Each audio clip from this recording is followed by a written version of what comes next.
तूफानी लाल यादव का एक गाना देखे यार, मैंने पहले ये लोग फुहर गाना गाता था, फुहर काम भी करना शुरू, मैंने बता टंगड़िया चियार के उसी में घुस गए मैंने। ये तेरे का अश्लीलता ही लोग फैलाएगा यार, थोड़ा हाल चाल भी हो जाएगा। थोड़ा सा गनवा तूफानी भैया बोल रहे हैं? जी भैया। अरे भैया क्या हाल चाल है?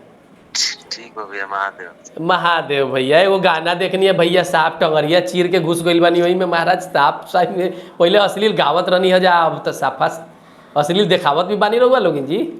टंगरिया चीर के घुस गइल बने, टंगरिया छितार के एकदम साफा चढ़ गइल बा। मैंने बताई का लइका सिखियो सन जी।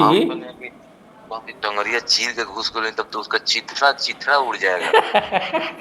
मैंने रौरा कहे नहीं कि हम गाना खाली गावल जाला नाचे खातिर, राउरे कहल पहले बहुत सारा इंटरव्यू में, अब रौरा देखा भी रहल बनी दोनों टंगरी एकदम छितार के। बताई ई गाना बा खांचे खातिर बा, मैंने एकर का मतलब भइल? अरे लइका बहुत देखी हम बीमार में तो सब कोई सहयोग रहला नु, लइको पार्टी के सहयोग रह। 2 साल से लइका कहत लगे ना भैया कुछ चटक मटक हम निकला माने चटक मटक। हां पब्लिकली हमको फोन करे नहीं रौरो समझ चटक मटक पूरा एकदम पटक पे चढ़ गइल बनी होगा। चटक मटक नहीं का तो मैंने माहुर हो गइल बा, माहौर हो गइल बा कि साफा पानी पानी लइका दुबरा जइसन भैया रुआ काहे ने कि सब समझत सीरियस बतियाओ तनी हम। लइका एकदम अबे ने ओने भटकिए सना जगह पर रहिए। आई हो दादा बताइए, ये लोग है कलाकार लोग। अब मैंने रुआ वीडियो ले आवे लगनी ना ये सब टाइप के। एकदम तूफानी म्यूजिक वर्ल्ड पर अफसोस ना रहे गाना आइल बा। अफसोस ना रहे एकर नामो बा बड़ी बढ़िया कि अफसोस ना रहे, मैंने ढुक जाई पूरा अफसोस ना रहे। मैंने वीडियो देख लो, कोनो अफसोस ना रही बाबू, समय के सदुपयोग हो जाई, एकदम ब्रेन फ्रेश हो जाई। आई हो 10वां के इंटर के परीक्षा होता, ब्रेन फ्रेश क के एकदम मेहनत करो। कई लइकवा जितना फेल होइया सन इहे गानवा के चलते होइया सन, समझ ली रोड। लइकवा जितना उत्तीर्ण होइया से गानवा के चलते कैसे ब्रेन। अच्छा यादव जी एगो बात बताई, चली ठीक बा, गाना तरह और अच्छा बा चाहे बुरा बा जौन बा हई मने जो एगो विवाद चलता रौरा माने एमे का लगता कि एही तरी रूम में घुसावल बा हौसी लेखा क दियल बा कि जैसा हमनी के वीडियो बनैले बा अच्छा वीडियो नहीं के बनल। वीडियो क्वालिटी ठीक बा लेकिन यही में हुचकी पाड़त ने रहुआ धाबा धब एकदम लोग देख के का पड़ते हैं। अच्छा हिंदी में हनी सिंह हम एगो लड़की संग के 68 गो संगे ओ ये एलविस यादव 67 गो संग कर देता तो इतना रे तेरे थोड़े वो लोग करता है महाराज। उके तरी वासना से मन भर जाता तूफानी भैया, साफ वासना से मन भर जाता एकदम। आ ओहन लोग वीडियो देखी ना त का बुझला आही दादा वो लोग उ सिंगार रस के वीडियो 16 गो 67 गो लड़कियां टिकुलिया तितलिया तो करता उन लोग ओहन लोग। अच्छा सुनिए एगो और तनी दोसर मामला पे बतिया ली। जौन पंडित जी अपने दोस्त के खेसारी जी पैर छू देले बड़न तर और मने कुछ जाति के लोग के इतना बुरा लागल बा, रौरो बुरा लागल बा का? हमनी के गुना सोचिना जेकरा केकरा से कौन संबंध होवे सब कोई हमनी के एगो कहावत कला पूर्वक मरे पराया के फिक्र है हमनी के कपार पर बोझा ले नहीं अपना काम से छन के केकरा गोड़ लगल सके करा। अच्छा माने गलत बात बा। अच्छा ई माने गलत बा कि वो अपना बड़ श्रेष्ठ केहू अपना से जेकरा से जीवन संबंध बा आ केकरा से कौन संबंध हो अपना संबंध के नहीं भाई सब कोई हमनी के ठीक कर लेबे। श्री कृष्ण भगवान भी सुदामा जी के पैर छुआ ले रहलन, बताई में का बुराई बा जी?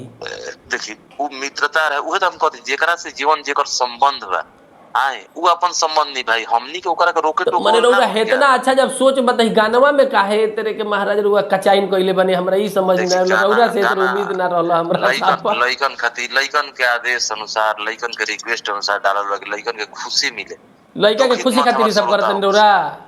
देखी लइका बहुत रिक्वेस्ट के लोग ना भैया एगो आवे लो भाई दिया मसाला चलाओ रहे दी ढेर हो जाता है में साफ फूस देखत नहीं उजर उजर जांग चितार के घुसल बनी है मेरे उड़ाई। ई तो मैं का कहते हैं कि मने तनी चुमा चाटी भर के तनी चलेला, मने चुमा चाटी तनी मने रहे दी कि एकरा बाद का होला लोग के मन में रहे कि सब दिखा देनी रुआ ई गाना में कहां कुछ पूछ जाई सब देखी सब तूफानी म्यूजिक वर्ल्ड कौन उतना बड़का गुनाह क देल बा।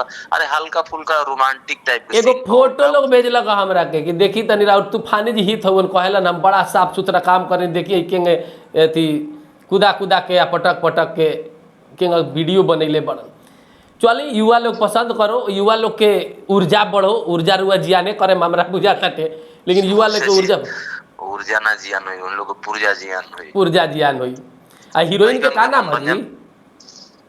इनकर नाम हो शायद अंजलि मिश्रा। अंजलि मिश्रा तनी एगो रील हमरो बनवा देती तनी रील काहे करवा बनावे न्यूज लेते हैं एगो अपन केंद्र बिंदु राखी काहे करवा भटकते मार्ग मत करते। अब ऐसा नहीं काम रहुआ करे हम गाना बनाए तो मन भटक जाता, लड़का पढ़ाई पर ना ध्यान दिया सन भैया। एगो तन्या झाटू आइल भी ओकरे संगे रोए जाकरी ई काउंट पर जाति पैदा हो गई जी। अरे ई सूरत से आइल भी दिन में बकैती करती हमारे पीछे। अच्छा यो रे पीछे पड़ल बिया रे बढ़ले बने इतना चॉकलेट ऐसा एकदम का कहीं ना वो बात नहीं है काज ने कहे ना होला कोनो कोनो ना चॉकलेटी तो नहीं खी जामनी के चॉकलेटी तरह एगो मित्र बड़ा उहे चॉकलेटी अपना के लिखेला। अच्छा तो तूफानी भैया और कोनो गाना होता कि अभी फिलहाल ये हल्का मचे वाला अफसोस ना रहे कि ट्रेंडिंग में चलता इंस्टाग्राम पर यूट्यूब पर भी अब पकड़ लेबा फिर और गाना कॉमेडी ज्यादा होता कॉमेडी टाइप के। तो ठीक बा यही सब कॉमेडी उमेडी बनाई तनी होने है ज्यादा अश्लील हो गेल बा कहे के मतलब सीरियसली मतलब चटक मटक बीचो ना डाला जिनु तो कोई प्रकार का श्रोता अनुभव है। अच्छा बीचवा में ना डाली तो फॉलोअरवा भाग जिसने का कीजिएगा लोग इनका भी कोई प्रकार का श्रोता है तो हर श्रोता के मन रखे के बा कॉमेडी वाला इससे ज्यादा फोकस बा।